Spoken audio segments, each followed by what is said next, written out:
अधिगत एवं हमारे परिवार के सभी सदस्यों, आज का दिन 35 वर्षों की निष्ठा, समर्पण और सेवा का उत्सव है। जतारा में बीडीओ के रूप में शुरू हुई यह यात्रा एक प्रेरणादायक यात्रा आज ज्वाइंट कमिश्नर डेवलपमेंट सागर के पद तक जा पहुंची। इस यात्रा के अनेक पड़ावों के साक्षी आप सभी रहे हैं। आज मैं इस यात्रा का एक ऐसा अध्याय साझा करना चाहती हूँ जिसे शायद बहुत कम लोगों ने देखा है। आप लोगों ने पापा को जाना है, पापा के साथ काम किया है, लेकिन मुझे उनके साथ जिंदगी जीने का सौभाग्य मिला है। मैं आपको एक अधिकारी से नहीं, मैं आपको मेरे पापा से मिलाना चाहती हूँ। पापा की शुरुआत किसी बड़े शहर से नहीं हुई, उत्तर प्रदेश के एक छोटे से गांव नेवादा से हुई।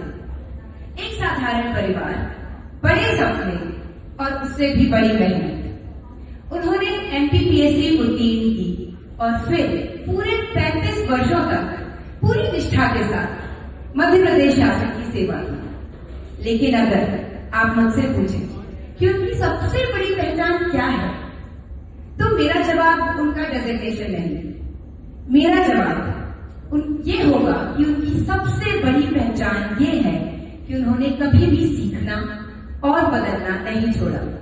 पापा एक ऐसे माहौल में बड़े हुए जहां जिंदगी ज्यादातर पहले से तय होती थी, लेकिन उन्होंने कभी मेरी जिंदगी के रास्ते तय नहीं किए।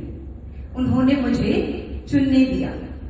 जब मैंने चेन्नई जाकर इंजीनियरिंग करने की बात की, वो डरे और डरना बहुत स्वाभाविक था।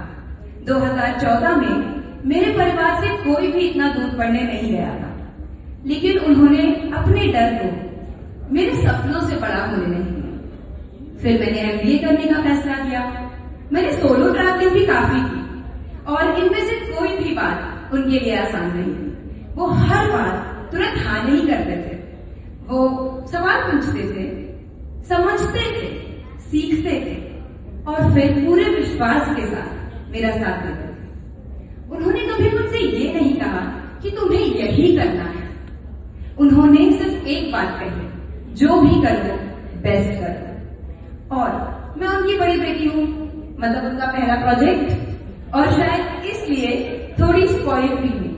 घर के बाकी सारे बच्चे मेरे पापा से डरते थे, लेकिन मेरे लिए वे हमेशा एक पोकीएस्ट पापा रहे हैं।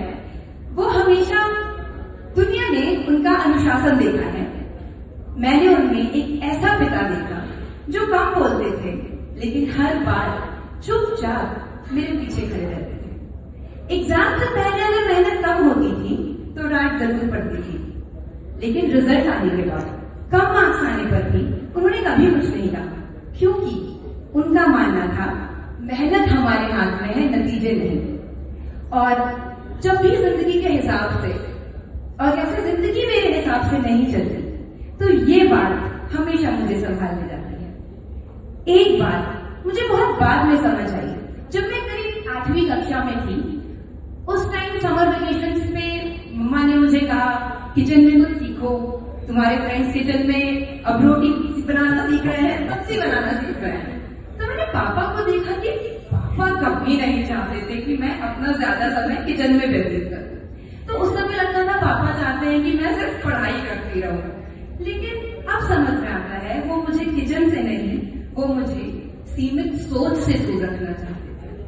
वो चाहते थे कि उनकी बेटी अपने पैरों पर खड़ी हो, अपने फैसले खुद ले और अपनी पहचान खुद बनाए। आज लोग उनकी नौकरी याद रखेंगे, उनके पद को, उनकी उपलब्धियों को याद रखेंगे, लेकिन मैं उस इंसान को याद रखूंगी जिसने मुझे मेरी पहचान बनाने की आजादी दी। कहते हैं इंसान की पहचान उसके पद से होती है, लेकिन मैंने आपको कभी आपकी कुर्सी से नहीं जाना।